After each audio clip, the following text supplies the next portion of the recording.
आहात तुम्ही सर्व? मस्त आहात ना? मस्तच राहा. सर्वांना सर्वप्रथम श्री स्वामी समर्थ. मी मितेश तुम्हा सर्वांचं स्वागत करतो माझ्या आणखीन एका नवीन व्हिडिओमध्ये.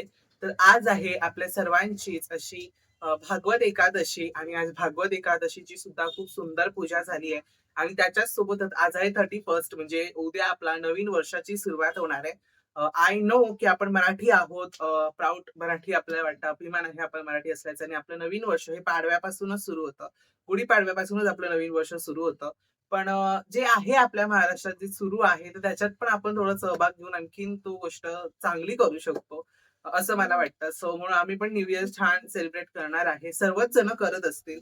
अ, असो तो क्रेज वेगळा आहे. पण आता मी करणार आहे ती म्हणजे छान अशी पावभाजी. आमच्याकडे खूप छोटी-छोटी अशी मस्त मुलं आहेत. तर त्यांच्यासोबत एक कोलॅब करून आम्ही सुंदर सेलिब्रेशन करणार आहे. कोलॅब झालाय याच्यामध्ये. तर आम्ही छान सेलिब्रेशन करायचं ठरवलंय न्यू इयरचं. तर त्याच्याचसाठी ना सगळ्यात महत्त्वाचं आज मी पावभाजी करणार आहे आणि मला 10 ते 12 जणांच्या पुढच्या प्लसची पावभाजी करायची. त्यासाठी छान क्वांटिटी वगैरे मी सगळं करून ठेवलंय. पण ते कसं करायचं, काय करायचं ह्याच्याबद्दल मी तुम्हाला सांगणारच आहे रेसिपी करता-करताना. तर ते पण तुम्ही बघा आणि बऱ्याच अशा काही-काही गोष्टी घडणार आहेत, तर त्या पण तुम्ही बघा आणि मुलांचं काय आहे, मुलं जे डान्स करणार आहेत, तर त्याची सॉन्ग्स मला ॲड करता येणार नाहीयेत. पण बघू काय होतंय कसं. जर मला नाहीच त्याच्यावरती काही हे मिळाला मला, की ऑप्शन काहीच नाही मला मिळाला, तर मग मी हे करेल आपलं ओन शूट्स जे आहेत तेच करून टाकेन. नाहीतर मग कॉपीराईटचे खूप प्रॉब्लेम्स होतात, ते मला नको आहेत. सो म्हणून मग मी तशा प्रकारे करणार आहे. तर असंच नवीन आता काही-काही तुमच्याबरोबर मी शेअर करणार आहे. तर सुरुवात आपल्या व्लॉगची अशी मस्तच झाली होती. हा व्हिडिओ खरा तर काल आला पाहिजे होता. पण काल मी आपल्या वर्षातला पहिला गुरुवार होता, ते सर्व तुमच्या सर्वांसोबत शेअर केलं. तर म्हणून म्हटलं, की आज आपण 2 जानेवारीला अपलोड करूया. तर बघा आता मी छान पावभाजी बनवतोय आणि मी पहिल्यांदाच अ, म्हणजे 10-12 जणांना पुरेल एवढी पहिल्यांदाच मी पावभाजी बनवली. कधी एवढ्या जास्त क्वांटिटीत मी बनवलं नाही. मला फक्त 5-6 जणांचाच अंदाज असायचा. पण ह्यावेळेस मी एकट्याने पूर्ण अशी छान बनवू म्हटलं. पाण्यात पडल्याशिवाय पोहता येत नाही. अगदी त्यातलीच ती गोष्ट आहे. तर बघा रेसिपी तुमच्या सर्वांसोबत शेअर करतो. म्हणजे जर कधी तुम्हाला बनवायची असेल ना, तर तुम्ही बनवू शकता. तर तेल आहे ना, पहिलं जी क्वांटिटी तुम्हाला मी दाखवली, तर ते 4 चमचे मी मोठे 4 चमचे असते ते घेतलं होतं. पण ते कमी होतं तेल. कारण कांदा जेव्हा घातला ना, तर तेव्हा मग ते सगळं कांद्याने शोषून घेतलं. मग कांदा भाजला जाणार नाही त्यामध्ये. तर म्हणून तुम्ही 6 ते 7 चमचे तेल घ्या त्यामध्ये. त्याच्यामध्ये जिरं घालायचं थोडं. कारण लहान मुलं खाणार होती आणि ते पचलं म्हणजे गेलं पाहिजे. कारण त्यांना पाव वगैरे कसे जड असतात पचायला. तर लहान मुलांना ते पटकन झालं पाहिजे. तर म्हणून जिरं आणि हिंग घातलं पहिलं. म्हणजे त्यांना ते पचेलही, बाधणार वगैरे नाही. त्याच्यानंतर मग त्यात मी कांदा घातला आणि बघा त्यात मी थोडीशी तेलाची क्वांटिटी वाढवली आणि मग त्याच्यानंतर त्यामध्ये मी खूप सारा आलं आणि लसूण घातलं. आलं लसूणची पेस्ट नाही केली. मी फक्त दरदरा त्याला थोडंसं म्हणजे हे केलं, वाटलं. पूर्ण पेस्ट नाही केली. जर त्याची तुम्ही पूर्ण पेस्ट केली ना, तर मग एकदम त्याची टेस्ट वेगळी लागते. तर म्हणून मग ते जास्त पण असं पेस्ट नाही, मीडियम ह्याच्यावरती आपण त्याला दरदरा पिसून घ्यायचं म्हणजे मिक्सरमध्येच. त्याच्यानंतर मग मी 1 सिमला मिरची भाज्यांमध्ये उकडवायला टाकली होती आणि 2 सिमला मिरची मी बारीक कट करून इथे फोडणीला घातली आहे. तुम्ही शक्यतो आहे ना, बरेच जण काय करतात सगळी उकडवण्यातच घालतात. तर उकडवण्यात घालू नका. अशा प्रकारे जेव्हा तुम्ही कट करून घालता ना थोडी जास्त, थोडीशी उकडवण्यात घालायची आणि थोडीशी आपली ह्याच्यात घालायची फोडणीला म्हणजे आपण जेव्हा तेलात हे करतो ना तेव्हा. तर त्याच्यामध्ये मी जास्तीची घेतली होती 2 तरी मोठ्या साईजच्या मी बारीक एकदम रफ चिरून घेतल्या होत्या. त्याच्यातच ते सगळं मी मिक्स केलंय आणि त्याला आता थोडा वेळ छान असं रेडी होऊ देतोय. त्याच्यानंतर तुम्ही यामध्ये टोमॅटो हवा असेल तर तुम्ही टोमॅटोसुद्धा यामध्ये तुम्ही घालू शकता. तर पुढे-पुढे मी सांगणार आहे जसं की काय-काय मी त्यामध्ये ॲड करत जाणार आहे. तर बघा कांदा आणि ते सगळं छान शिजलं. 5-1 मिनिटं त्याला मी छान रोस्ट करून घेतलं कारण काही वेळेस उरली तर ती दुसऱ्या दिवशी खराब होऊ नये म्हणून ते चांगलं भाजून घ्यायचं. त्याच्यानंतर मग एका साईडला आता मी कांदा आणि टोमॅटोची फक्त प्युरी केली होती. 2 कांदे आणि 5 टोमॅटो घेतले होते मिनी साईजचे आणि त्यांची मी प्युरी केली आहे आणि त्याच्यात लसूण, आलं आपल्याला काही घालायचं नाही त्या प्युरीमध्ये. आपल्याला फक्त कांदा आणि टोमॅटोचीच प्युरी करायची. त्याच्यानंतर मग आता हे मी पॅकेट्स आणले होते बाहेरच्या मसाल्याचे म्हणजे आपला जो पावभाजी मसाला आहे तो कारण माझ्याकडे वेळ नव्हता घरी बनवण्यासारखा पावभाजी मसाला. तर म्हणून मग मी बाहेरनच घेऊन आलो. तर हे हा कुठला प्रमोशन नाही आहे, पण मी सांगतोय.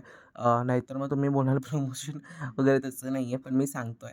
तर टोमॅटोची आणि कांद्याची जी पेस्ट आहे ती घातल्यावरती आणखीन 2-3 मिनिटं छान शिजवून घ्यायचं. कारण टोमॅटो मग अर्धा कच्चा लागतो किंवा आंबट लागतो. तर म्हणून त्याला थोडंफार शिजवून घ्या मस्त. त्याच्यानंतर मग मी ह्यात 2 पॅकेट आपले मसाला घातला आहे, पावभाजी मसाला. त्यामध्ये हळद घातली आहे. त्याच्यानंतर थोडीशी धने जिरा पूड घातली आहे. त्याच्यानंतर ह्यामध्ये आपला जो घरगुती 1 चमचा मसाला असतो तो घातला आहे. त्याच्यानंतर ह्यामध्ये 2 चमचे मी आपलं जे लाल तिखट आहे, एव्हरेस्टचं तुम्ही जे वापराल अंबारीचं वगैरे, तर त्याच्यात ते 2 चमचे मी लाल तिखट घातलं आहे. आता ही लहान मुलांसाठी खास करून तर आम्ही बनवत होतो, तर म्हणून मी एवढी मी जास्त त्यामध्ये तिखटपणा नाही ठेवला आहे. नाहीतर काय होतं लहान मुलांना तरी हे एवढंसं मी कमी तिखट केलं होतं, तरीसुद्धा त्यांना ते थोडंफार तिखटच लागलं. पण असं कारण त्यांनी केक वगैरे पहिला खाल्ला होता, सो म्हणून त्याच्यानं ते आणखीन हेवी तिखट झालं त्यांना. तर बघा आता मसाला घालून पण त्याला छान थोडं उकळवून घेतलं. ह्या स्टेप्सना तुम्ही जास्त महत्त्व दिलात ना, तर तुमची पावभाजी खरंच खूप अफलातून बनेल. सगळं उकळवायला वगैरे त्याला जास्त वेळ द्यायचा. त्याच्यानंतर हळू करत आपण ही जी भाजी उकळवून घेतल्या आहेत सर्व भाज्या, भाज्यांमध्ये मी फ्लॉवर, टोमॅटो, त्याच्यानंतर मग बटाटा, शिमला मिरची, बीटरूट मी जास्त घेतले होते म्हणजे ह्याला रंग खूप सुंदर येतो. आणि मटार घेतले होते, बटाटा घेतला होता, फ्लॉवर घेतला होता. जे भाज्या अवेलेबल आहेत त्या सर्व मी घेतल्या होत्या आणि ते ह्यामध्ये ओतून त्यांना छान मस्त मिक्स केलं आणि त्याच्यानंतर ह्याला छान गार्निश करायचं आहे. कोथिंबीर घालायची मस्त आणि मीठ घालायचं आहे. मीठ तुमच्या हिशोबाने तुम्ही घाला, त्याच्याबद्दल मी काही सांगणार नाही. बटर हवं असेल तर तुम्ही वरनं घालू शकता. पण हे सगळं झालं आणि तोपर्यंत मान्विताला सांगितलेलं की केक घेऊन ये. केकची डिलिव्हरी त्या माणसाला मी सांगत होतो की घरी आण. पण तो बोलला खालतीच ब्रँच आहे तर तुम्ही येऊन घेऊन जा. म्हणजे दुसरीकडे त्याची ब्रँच आहे, पण खालती आमची इथे जी ब्रँच आहे ना, तर ती बंद आहे थोडे दिवसांसाठी. महिनेच झाले, बरेच महिने बंद आहे. तर मग म्हणून तो बोलला की तिथे या, तिकडनं घेऊन जा. पण खरंच केकची टेस्ट खूप छान आहे. ज्यांनी घेतला असेल ना, त्यांना माहिती आहे. त्यांचा नंबर मी पुन्हा एकदा देतोय तुम्हाला डिस्क्रिप्शनमध्ये. एकदा नक्की म्हणजे ऑर्डर करा त्यांच्याकडनं. खूप छान आता आहे. तुम्ही बघितलंत जसं की छान मस्त पावभाजी आता मी फोडणीला घातली आणि तिला छान आता असं घमघमाट पसरण्यासाठी छान उकळायला ठेवली जेव्हा आपण टोमॅटोची पेस्ट घालतो ना, तर तेव्हा पण त्याला 5-1 मिनिटं छान भाजून म्हणजे हे करून घ्या, सॉटे करून घ्या आणि त्याच्यानंतर पण जेव्हा आपण सगळे इन्ग्रेडियंट्स घालतो, फायनल लिंबू आणि कोथिंबीर जेव्हा आपण त्याचं गार्निश करतो, तर तेव्हा सुद्धा त्याला छान 10 मिनिटं नाही सॉरी 5 ते 2 मिनिटं छान झटमटू द्या. ज्याच्याने त्याची टेस्ट आणखीन खूप छान होईल आणि जशी ती थंड होत जाते ना, तसं त्याचं गाढानेस सॉरी म्हणजे घट्ट ते खूप व्हायला सुरुवात होते. काही शब्द मी हिंदीमध्ये ऐकतो, सो तेच मी हिंदीत कंटिन्यू करतो. तर वनिता पण केक घेऊन आता आले. मी केकची ऑर्डर दिली होती. नेहमीप्रमाणेच आपला द सेल्फो केक्सकडे मी ऑर्डर दिली होती. मान्विताच्या बर्थडेचा केक पण मी त्याच्याचकडे दिला होता. म्हणजे मान्विताच्या बर्थडेचा नव्हे, तर सगळ्यांच्या बर्थडेचा केक मी त्याच्याचकडनं घेतो. तर त्याचा नंबर देतो मी डिस्क्रिप्शनमध्ये. त्याला जर तुम्हाला कुठे केक हवा असेल, जर तुम्ही लालबाग, परेल, काळा चौकीच्या विभागात जर राहत असाल, खास करून लालबाग, परेलच्या विभागामध्ये किंवा काळा चौकीच्या विभागामध्ये, तर तुम्ही दादांना कॉन्टॅक्ट करू शकता आणि दादा डिझाईनचं म्हणजे कुरिअर म्हणण्यापेक्षा दादा होम डिलिव्हरी सुद्धा देतात. पण तो तुमचं जास्तच लांब असेल, तर त्याचे चार्जेस वगैरे लागू शकतात. आता मी सांगू शकत नाही. आता माझ्या जवळपास तर बऱ्यापैकी जवळ आहे शॉप, सो मला चार्जेस नाही लागत डिलिव्हरीचे. पण जर तुमचं लांब असेल ना शॉप, तर तुम्हाला डिलिव्हरीचे चार्जेस लागतील. तुमच्या ऍड्रेस अकॉर्डिंग तुम्हाला डिलिव्हरीचे चार्जेस लागतील. कारण लास्ट टाइम पण एक कमेंट आली होती की आम्ही केक दादांना सांगितला होता, पण डिलिव्हरीचे चार्जेस थोडेसे हायली घेतले. तर तेवढं तुम्ही लांब होता, सो त्याच्यानुसार कारण केकची सेफ्टी सुद्धा इम्पॉर्टंट आहे. जसा केकची टेस्ट इम्पॉर्टंट आहे, त्यापेक्षाही द्विगुणित केकची सेफ्टी महत्वाची आहे. तुमच्यापर्यंत जोपर्यंत केक तो पोहोचतो, तोपर्यंत तो चांगल्या स्थितीत पोहोचला पाहिजे. तर त्याची सुद्धा सगळे चार्जेस वगैरे सर्व गोष्टी असतात. सो म्हणून तेवढे तुम्हाला चार्जेस डिलिव्हरीचे बसतात. तर ज्या कमेंटचं उत्तर होतं ते मी तुम्हाला दिलंय. जर तुम्ही व्हिडिओ बघत असाल, तर प्लीज तेवढं समजून घ्या. आणि त्याच्यानंतर बऱ्याच आता जशा गोष्टी घडतील तसं मी तुमच्या सर्वांसोबत शेअर करणार आहे. तर तर मग 31ला होती आपली ती म्हणजे भागवत एकादशी. ते विसरून कसं चालेल? तर म्हणून म्हटलं की स्वामी महाराजांचं छान दर्शन देऊया तुम्हा सर्वांना. कारण मला माहिती नंतर विचारणार तुम्ही. तसं शॉर्ट व्हिडिओ अपलोड केलाच होता. तिथे सुद्धा सर्वांचं दर्शन झालंच असेल. पण तरी पण सर्वांना बरेच जण लाँग व्हिडिओज बघतात, तर त्यामध्ये सुद्धा स्वामी महाराजांचं दर्शन घ्या. आणि त्याच्यानंतर मग पावभाजी वगैरे माझं बनवून झालं, सर्व झालं आणि मग इथे फायनली पार्टीला सुरुवात झाली. ते म्हणजे लहान मुलांचं खास एकदम असं गोष्टी असतात ते म्हणजे डान्स. त्यांना डान्स करायचा असतो.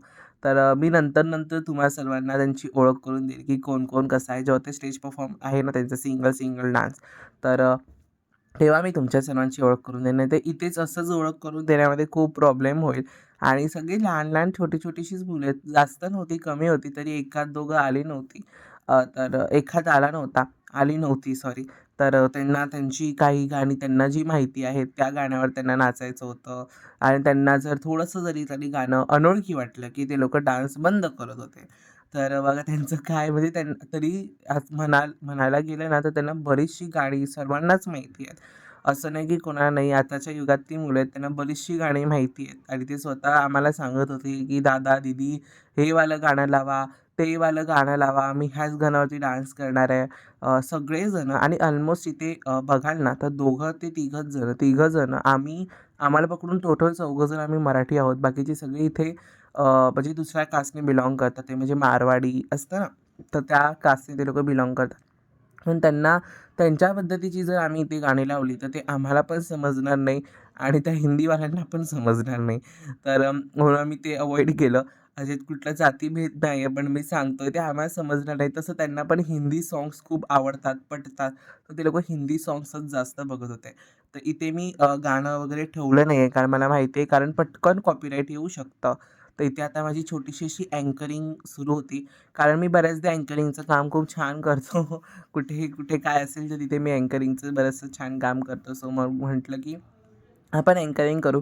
माझ्याकडे माईक नव्हता, मग माईकला मी माझा ट्रायपॉडच बनवला. म्हणजे ट्रायपॉडलाच माझा माईक बनवून घेतला आणि प्रियांश मला काहीतरी इथे बोलत होता, तर मी त्याला तेच सांगत होतो आणि मग इथे सुरुवात झाली ती ते म्हणजे छान अशी परफॉर्मन्सची. तर ही आहे निधी. अ, तर हिचं नाव आहे निधी. तर हिने पण खूप छान डान्स केला. तर लहान-लहान मुलं आहेत, त्यांना काही एवढं प्रॉपरली डान्स असा जमणार नाही. पण ते लोकं त्यांच्या परीने इतका सुंदर डान्स करतात ना, की काय सांगू. खरंच खूप सुंदर करतात. आता ही निधी आहे, आम्ही सगळे तिला छान सपोर्ट करत होते. असं नाही की फक्त एकटीलाच सपोर्ट होता. प्रत्येकजण म्हणजे जो कोणीही परफॉर्म करतोय, त्या प्रत्येकाला आम्ही सपोर्ट करत होतो. त्याला पण समोरच्याला उत्साह वाटला पाहिजे, की हां, ह्यांना आपलं आवडतंय. म्हणजे ह्यांना आपला डान्स आवडतो, आपण जे काही करतोय ते. मग त्यांना तो प्रोत्साहन मिळतं आणि ते आणखीन चांगला परफॉर्म करण्याचा प्रयत्न करतात. त्याच्यानंतर ह्याचं नाव आहे प्रियांश. हा आमचा प्रियांश आहे आणि त्याचं फेव्हरेट गाणं मैं नागिन नागिनवालं त्याचं ते खूप आवडतं गाणं आहे माझ्या मते आणि मी खरंच सांगू तो नाचतो, तो डान्स वगैरे पण खरंच खूप छान करतो. पण आहे ना, तो आम्हाला नंतर काय बोलत होता, जेव्हा आम्ही जेवायला बसलो सर्व, की मला आहे ना डान्स करायला लाज वाटत होती कारण सगळेजण होते. तर लहानपणापासूनच त्या बिचारा लाज वाटते त्याला. अजून लहान आहे, पण आम्ही सर्व त्याला छान सपोर्ट करत होतो आणि त्याने नंतर म्हणजे सिंगल परफॉर्ममध्ये जरी त्याने परफॉर्म केला नसेल ना, पण त्याने बाकीच्या सर्वांमध्ये पण त्याने खूप छान डान्स केला. जरी त्याने सिंगल केला नसेल, तर म्हटलं, "बाबा तुला छान आम्ही कोणतरी पार्टनर देतो, की त्या पार्टनरसोबत तू पण छान डान्स कर." पण आम्ही जो पार्टनर पाठवला होता, तो ऑलरेडी जगावेगळा होता. तो फक्त स्वतःचा घुमर करण्याचा प्रयत्न करत होता. त्याला कुठला तो सपोर्ट करतोय. तर तो तरी थोडाफार त्याने छान डान्स केला. त्याच्यानंतर जो पार्टनर त्याला पाठवला होता, तो भागा. तो फक्त गोल फिरण्याचंच काम करतोय. लहान आहे ती सुद्धा. तिचं नाव आहे आरती. खूप गोड आहे ती सुद्धा आणि त्यांना जी गाणी हवी होती, तीच गाणी आम्ही टीव्हीवर लावली होती छान मस्त आवाजामध्ये, की त्यांना डान्स करायला आवडेल. हिला तर तुम्ही बघितलं, हिचं नाव निधी आहे. त्याच्यानंतर हा आहे स्वरूप. तर ह्याचं नाव स्वरूप आहे. ह्याला पण म्हणजे त्याने जे गाणं ठरवलं होतं, ते फक्त 15 सेकंदाचं गाणं होतं आणि त्या 15 सेकंदाचं गाणं आम्हाला इथे नको होतं. आम्ही ऑलरेडी आठवडाभराच्या आधीपासून सांगितलेलं, की गाणं 2-1 मिनिटाचं तरी असलं हवं. तरी पण त्याने मग ते 15 सेकंदाचंच गाणं घेतलं. तर आम्ही त्याला सांगितलं, "बाबा आम्ही एक छान असं एक ब्लॉकबस्टरचं गाणं लावतो, तू त्याच्यावरती डान्स कर."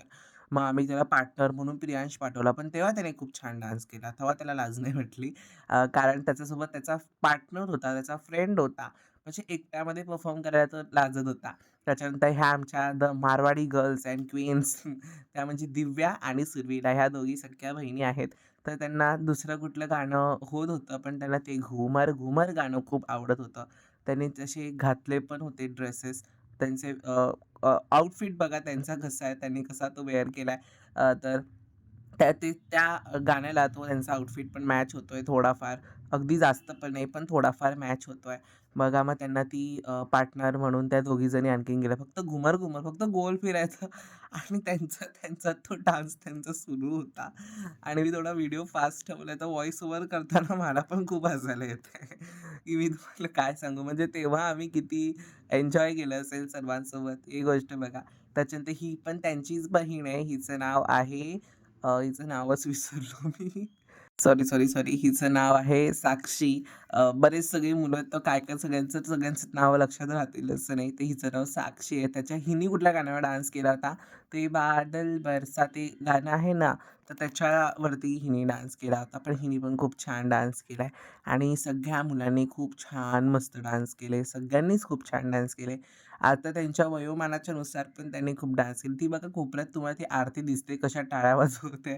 तिला पण म्हणजे छोट्या-छोट्या गोष्टीतनं पण सगळ्यांना खूप आनंद वाटतो. तर हेच एक गोष्ट आहे. त्याच्यानंतर मग मी म्हटलं, की ते दिवांगीचं गाणं आहे त्याच्यावरती आपण एंट्री व्हिडिओ शूट करूया. तर काय-काय जणांनी परफॉर्म केला, काय-काय जणांनी नाही केला. तर निधी गेली, त्याच्यानंतर प्रियांश, त्याच्यानंतर सुरवीला, म्हणजे साक्षी सगळेजण पटापटा छान असे येत होते मस्त. इथे पण मी गाणं नाही दाखवत आहे कारण कॉपीराईट येऊ शकतं. तर म्हणून मी गाणं दाखवत नाही आहे. पण जसं जमेल तसं मी तुमच्या सर्वांसोबत शेअर केलेलं आहे. कारण ही जी सगळी ब्लॉकबस्टर साँग्स आहेत ना, तर त्याच्यावरती म्हणजे कॉपीराईट येतं. त्याच्यानंतर फायनली आम्ही सर्वांनी 2026चं वेलकम केलं आणि छान असा केक कट केला. तर मगाशी केकचं ओपनिंग करताना तुमच्या सर्वांसोबत केकचा फ्लेवर शेअर करायला विसरलो होतो. हा होता चॉकलेट किटकॅट फ्लेवर. खूप छान होता केक. मला प्रचंड आवडला. खूप भारी होता. तुम्हाला जर त्यांचा नंबर देतोय मी डिस्क्रिप्शनमध्ये. जर तुम्हाला कोणाला हवा असेल ना, तर तुम्ही नक्की ऑर्डर करा. लास्ट टाईम पण ऑर्डर दिल्या होत्या बऱ्याच जणांनी, पण कुरिअर चार्जेस हेवी लावल्याने त्यांना काही गोष्टी पटल्या नाहीत. पण जसं आहे त्याच्यानुसार आपल्याला पण एक गोष्टी एक्सेप्ट करावी लागते. पण त्याची केकची टेस्ट ना खरंच खूप बेस्ट आहे. असो, तो प्रश्न वेगळा आहे. त्याच्यानंतर सगळ्यांना केक आणि वेफर्स मिळाले. त्याच्यानंतर आणखीन स्मॉल केक होता, मंच होतं, बरंचसं हे होतं, ते सर्व मिळालं.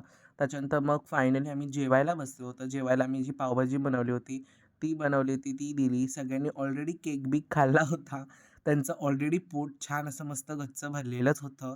पण तरी पण सर्व मुलांनी छान आवडीने खाल्ली पावभाजी आणि आमचं सगळ्यात छोटं लहान मूल इथे बसलंय. ते पण खात होतं पावभाजी. सगळ्यांना पावभाजी आवडली असं नाही की कोणाला नाही आणि लहान मुलांना खास करून तर बाकीच्या ह्या सर्व गोष्टींपेक्षा आहे ना, पावभाजी हा प्रकार खूप आवडतो. कारण लहानपणापासूनच बरेच जण पावभाजी खात असतील. लहान मुलांना खूप पावभाजीचा हा प्रकार आवडतो. तर म्हणून म्हटलं की आम्ही पण पावभाजीच बनवतो मुलांसाठी आणि खूप छान झाली होती पावभाजी. आणि हा स्वरूपला खूप आवडली.